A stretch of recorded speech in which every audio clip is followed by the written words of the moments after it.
Okay, today I'm going to talk about a topic that comes up quite a bit when you're talking about firearms, and that is storage. That is your safes, how you keep them around the house, how you keep them in your vehicle. I'm going to discuss several different aspects of this topic, like what is your main gun storage for the majority of your collection, how do you store your everyday carry when you're not having it on your person, how do you store guns by the bedside, how do you store guns in your vehicle if you do, which is kind of a touchy subject, but we'll go into that.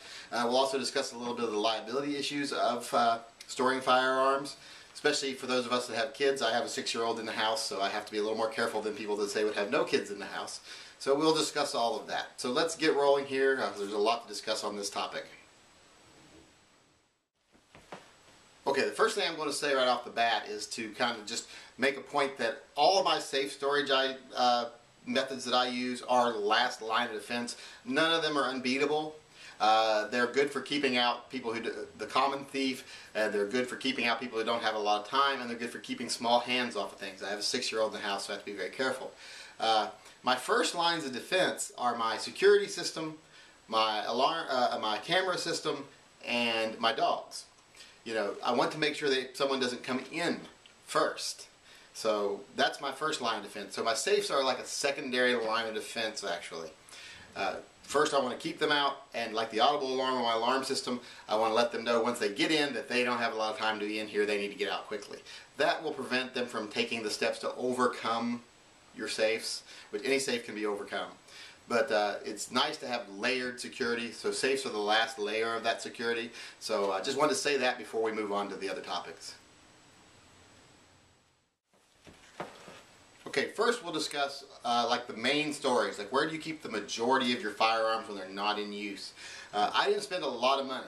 You can spend a whole lot of money on safes, and a lot of people will tell you it's worth spending the money because it'll give you more safety. I don't really believe that a good safe gives you more safety.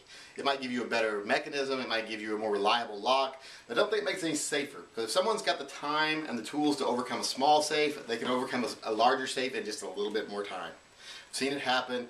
I've seen people zip the top off of very expensive safes before. I mean, we have very expensive safes in our business, and even they aren't impossible to overcome. So at home, I didn't waste a lot of money. I personally just bought, well, not waste, but I didn't spend a lot of money. I wanted to spend that money on firearms, not on safe. So I just bought a couple little Sentry safes, little Sentry gun safes. Modified the insides to the way I liked it, so I could store more handguns in one and more long guns in the other. So I did modify the interiors, but they're pretty simple. I did bolt them to the floor and to the retaining wall in the back there in our utility room, so there's a concrete floor and a concrete back wall. So I mounted them to that so that no one can tip them over, because it is easier to break into a safe once you get it tipped over than it is when they're upright. So I did mount them to where they can't be tipped over, they can't be carried out, so 2 people can't just come in and carry it out. But they are kind of heavy, so it'd be hard to carry them out anyway, especially if you only had 1 or 2 people. But that's how I store my majority of my weapons. Whether you store loaded or unloaded is your own business. I personally store unloaded because these weapons aren't weapons I'm ever going to have to bring to bear quickly. I do keep goldenrods in there to prevent moisture, blah blah blah. This will keep, like I say, the average burglar out. It will keep out your kids. It's a good idea for storage for your firearms. It's not required. I mean, some people put them in gun cabinets, but you're not going to have a lot of safety in a gun cabinet. There's not a lot of line of defense there against children or burglars there. So I choose to store in a locking safe. But like I say, I didn't spend a lot of money. I think I spent like $270 a piece on these 2 safes. I think I probably spent $30 modifying the interiors of both of them. But that's how I store mine. Just a suggestion, if you don't want to spend a lot of money, you can spend thousands of dollars on a safe if you want. If not, buy a cheaper safe, modify it. Gives you a good line of defense, and I really don't think you're any less safe with it. You may have to worry more about mechanics, like a lock going out on you or something, but I've never had it happen on mine. I've had them for years. And I've got one old Sentry safe that I've had for a dozen years and never had an issue with it. So that's what I do. What you do will be up to you, but that's how I store the majority of my collection of firearms. Now let's discuss our everyday carry.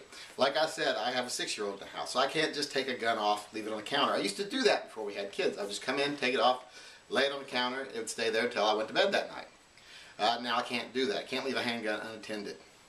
So what I bought is a little a sport tack. I think it's a sport tack or sport DAC safe. It's a little finger safe that I keep under the vanity in our powder bathroom downstairs. It's right near the front door, so I can easily go in and get the gun, put it on when I'm leaving. I can take it off when I come home, put it in that safe. It's right under the sink. Just pop it in. It's totally safe. It mounts to the bottom of the cabinet, so it's nothing that someone can just pull out and walk away with. Really good safe there. It works really, really well, and it really is a good safe storage for your everyday carry to keep it out of little hands when it's not in use. And it also keeps you from going off and forgetting it and leaving it lay out if someone broke in and having a gun just lay around on the counter. So that's what I do with my everyday carry. It keeps it good and safe, keeps it out of the hands of my kids, and removes me from the fear of leaving it home and having someone just wander in, break in on a little snatch and grab and seeing it laying around on the counter. So that's what I do with my everyday carry. Okay, bedside guns, nightstand guns. Guns we keep by the bed in case we need one suddenly in the middle of the night. A lot of us do keep one. Like I said, I have a 6-year-old in the house, so I can't just leave that gun sitting out because they're 24/7 loaded. So I keep a little finger safe, another little sports safe next to my bed. I think it's a micro vault by Gun Vault, and I'll show pictures of that. But I keep that there. It's easy to get into at night. You can get into it very quickly. I'm going to discuss the mechanism on it shortly after I finish this segment. But there's a reason why I think it should have that type of a mechanism on it. But I keep that there. It keeps little prying hands out of it. It keeps guests who come over who might wander into your house, your bedroom to use the bathroom or something. If one of your other bathrooms or two other bathrooms are full, which we've had happen before. So it keeps people prying hands that shouldn't be on guns out of it, and it is like a last line of defense against theft too, because they are going to have to get it into the box, unsecure the box from the wall or around the bedpost or however you have it secured with the cable. So it adds a nice line of defense there. So if you want to have that defense against prying hands, especially little kids, I really do suggest that kind of a safe for the bedside. I really suggest if you have little kids, you should never leave guns around little kids. I'll actually add a little segment on here that discusses kids a little more in depth, but that's what I do for my bedside gun. Okay, let's discuss guns in your vehicle. A lot of people don't like to leave guns in their vehicle. They feel that it's too unsafe, that you run the risk not only of the material loss of the gun, but you run the risk of putting a gun in the wrong person's hands.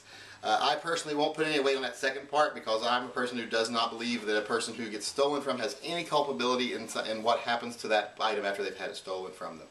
I will not bear the responsibility as the victim for what someone else does with property they took illegally from me. Even if I leave something on my front porch, I have the right to assume that my personal rights and my personal privacy will not be violated illegally by someone.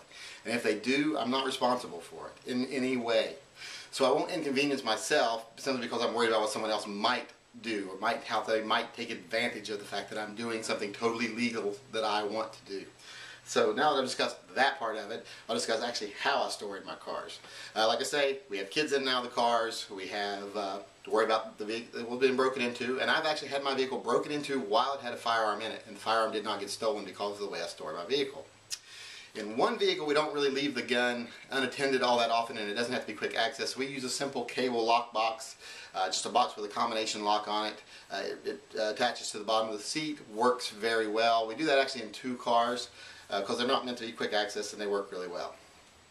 Actually we just do it in 1 car now. And in another car, in the truck had a big space behind the seat, so it was a great place to mount the safe. So I have a safe mounted there. And I'll show that. It's just a regular drawer safe you can buy anywhere. I just mounted it to the frame of the truck. Keep the gun in there.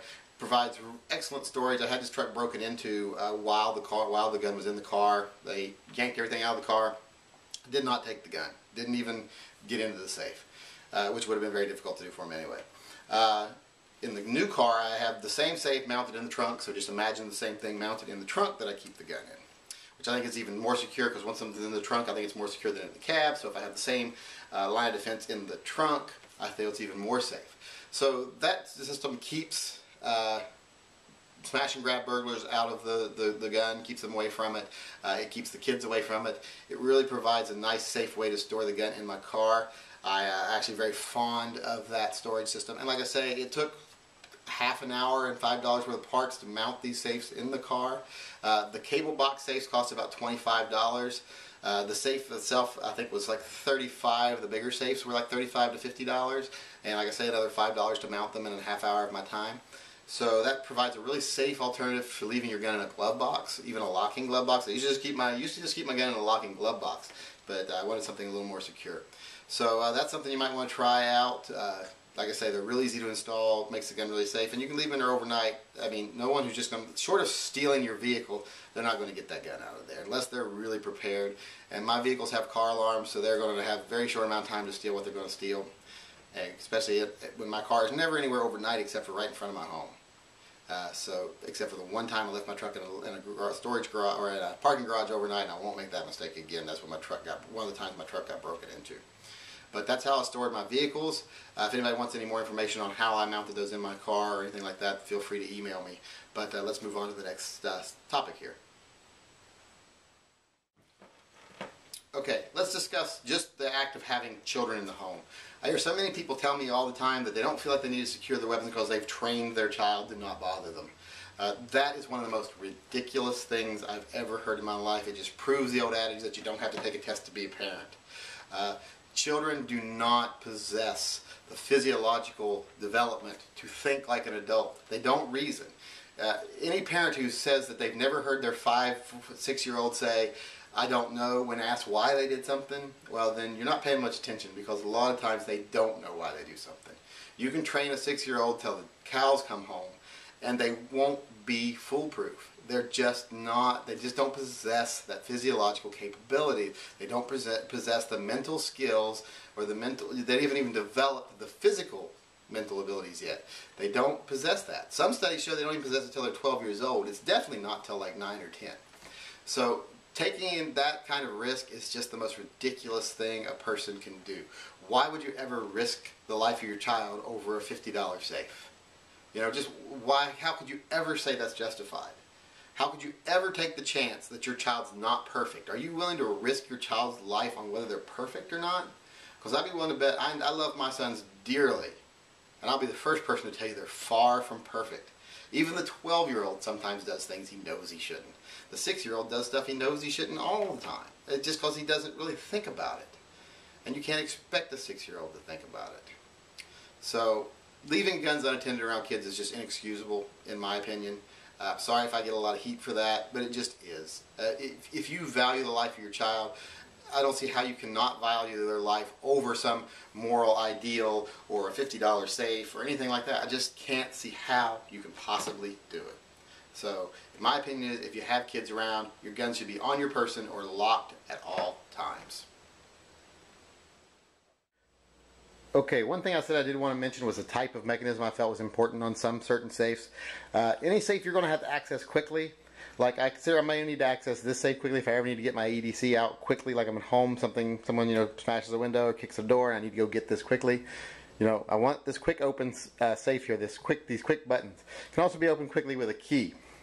But one of the reasons I find these are very important, and especially for the bedside safe, as you can see, my bedside safe even takes this to a different degree, and it actually has slots for your fingers. The reason I think this is important is because even in total darkness, you can open this safe. You just feel the safe, you know, put your fingers on it. And I've got my eyes completely closed here, I'm not looking. Just by knowing where my fingers are, I can get to my gun. You know, put my safe. This is where I keep my everyday carry when it's not in when I don't have it on me. This is usually under the powder bathroom in my sink in my powder bathroom, which I showed you pictures of earlier. But that being able to just put your fingers on there and open it by a series of finger movements without being able to see is very important to me. Like I say, as you see on the safe I have up next to the bed, it even has more of the grooves that you can feel where your fingers need to go even more so. And you just have to know, is it 1, 2, 3, 1 or 2, 1, 3. You know, you can make it as many or as little as you need to 1, 2, 3, 4 if you wanted to, but I wouldn't do that. But whatever digit, you just have to know that that's the pattern you have to do with your finger. You don't have to even have a number for it. You just know the pattern. You can do it in total darkness and open your safe very quickly. There's a little light in the safe, so when you do open it, you'll be able to see your safe, your gun and everything. But that is very important to me, that feature of being able to open it in total darkness and to be able to open it quickly under any circumstances. Like if I can see, I can just put my fingers where I know the buttons need to be. But in darkness, I can put my fingers there and remember the pattern. So that is an aspect of safes like that I think they're very important. You might feel differently. I just don't think the combination locks, I don't want to have to be fiddling with a combination in total darkness in my bedroom at night if I need a gun quickly. So this is the way to go for me for bedside safes or any safe I need to get into quickly.